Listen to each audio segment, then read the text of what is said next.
साथियों नमस्कार। आप सभी को हिंदू नववर्ष की बहुत बहुत बधाई और रामनवमी के भी बहुत बहुत बधाई, बहुत शुभकामनाएं।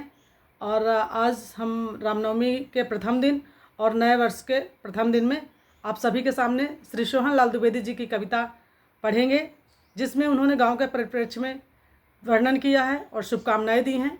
गांव से सभी जुड़े हुए हैं, जो आज शहरों में हैं उनके पास भी गांव था और वो भी गांव से ही शहरों तक आए हुए हैं, और जो पूर्व में शहर थे वो शहर के लोग भी गांव से जुड़े हुए थे और बहुत अच्छी तरह से जुड़े हुए थे।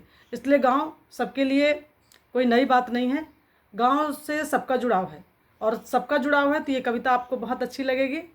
एक बार पुनः से आप सभी को नए वर्ष की हार्दिक हार्दिक बधाई, नए साल की शुभकामनाएं। खेतों की मेड़ों में धूल भरे पाँव को, कुहरे में लिपटे उस छोटे से गांव को, नए साल की शुभकामनाएं। जोत के गीतों को, बैलों की चाल को, करघे को, कोल्हू को, मछुआरों के जाल को, ये तीनों आजीविका के साधन हैं। करघा, कोल्हू और मछुआरे का जाल, नए साल की शुभकामनाएं। जोत के गीतों को, बैलों की चाल को, करघे को, कोल्हू को, मछुआरों के जाल को, नए साल की शुभकामनाएं। इस पकती रोटी को, बच्चों के शोर को, गाँव में रोटियां पकती हैं उसकी भी बहुत बहुत शुभकामनाएं। इस पकती रोटी को, बच्चों के शोर को, गांव में बच्चों का शोर शराबा भी होता है।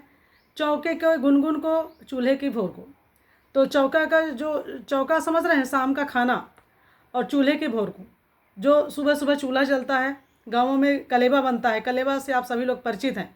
तो चौके की गुनगुन को, चूल्हे की भोर को, सभी को अनंत शुभकामनाएँ, नए साल की शुभकामनाएँ। वीराने जंगल को, कवि ने जंगल को भी ले लिया। अब हम तो शहर में आ गए तो हमारे आसपास तो जंगल लगे हुए हैं, तो कवि उनको भी शुभकामनाएं दे रहे हैं। वीराने जंगल को, तारों को, रात को, तारों को भी शुभकामनाएं, रात को भी शुभकामनाएं। ठंडी दो बंदूकों में घर की बात को, नए साल की शुभकामनाएं। वीराने जंगल को, तारों को, रात को, ठंडी दो बंदूकों में घर की बात को, नए साल की शुभकामनाएं। इस चलती आंधी में हर बिखरे बाल को, अभी बसंत का बिहार चल रहा है ना, हर ऐसा कोई है जिसके बाल बिखरे ना हो, तो इस चलती आंधी में बिखरे हुए बाल को, सिगरेट की लाश पर फूलों के ख्याल को, नए वर्ष की शुभकामनाएं। अब इसका अर्थ नहीं समझाऊंगी, आप समझ सकते हैं। कोट के गुलाब को और जूड़े के फूल को, कोट के गुलाब को और जूड़े के फूल को, हर नन्ही याद को और हर छोटी भूल को, नए साल की हार्दिक शुभकामनाएं।